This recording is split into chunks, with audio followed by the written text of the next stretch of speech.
Hello दोस्तों, नमस्ते, जय माता दी। मैं अपने चैनल नेहा ब्लॉग में आप लोग का स्वागत करती हूँ। तो आप सबके लिए एक कहावत नाच लेके आई हूँ। आप लोग सुनिएगा और कमेंट में बताइएगा। और बहुत बड़ी कहावत नाच गीत है, एक बार आप लोग शुरुआत करेंगे जब मजा आएगा। तो चलते आप लोग सुनाते हैं, आप लोग सुनिए।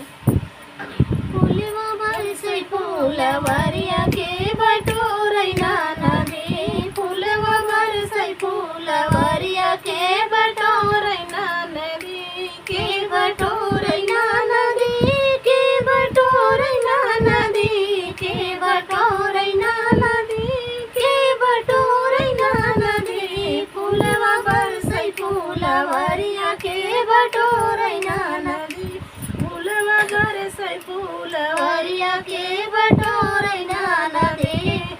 सोने की थाली में जेवना बनाए, सोने की थाली में जेवना बनाए, के जमावैना नदी, के जमावैना नदी, तोर भैया बिन जेवनवा के जमावैना नदी, तोरे भैया बिन जेवनवा के जमावैना नदी, फूलवा बरसे फूलवरिया के बटोरैना नदी, फूलवा बरसे फूलवरिया के बटोरैना नदी, के बटोरैना नदी, के बटोरैना नदी, के बटोरैना नदी, के बटोरैना नदी, फूलवा बरसे फूलवरिया के बटोरैना नदी।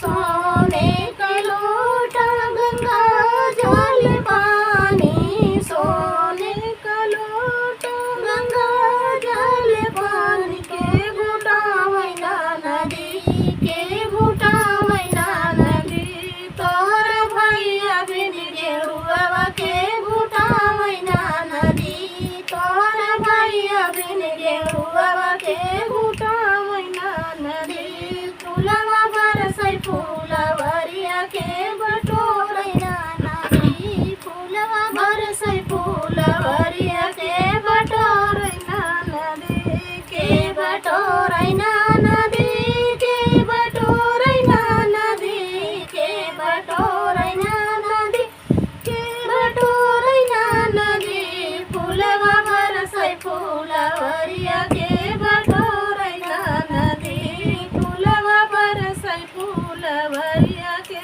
बटोरैना नदी।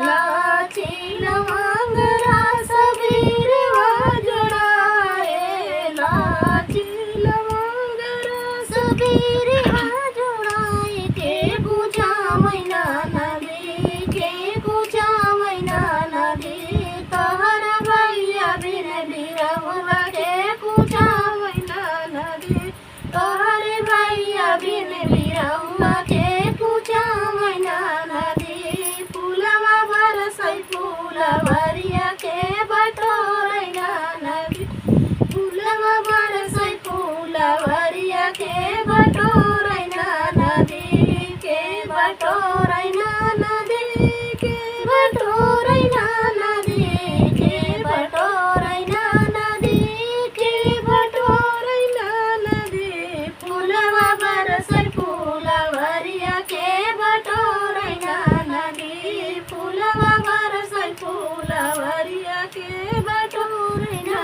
नदी। फूलाई दिन जौन से दिया लगाए, फूलाई दिन जौन से दिया लगाए, के सुतावैना नदी, के सुतावैना नदी, तोहर भैया बिन से जरिया के सुतावैना नदी, तोहर भैया बिन से जरिया के सुतावैना नदी, फूलवा बरसे फूलवरिया के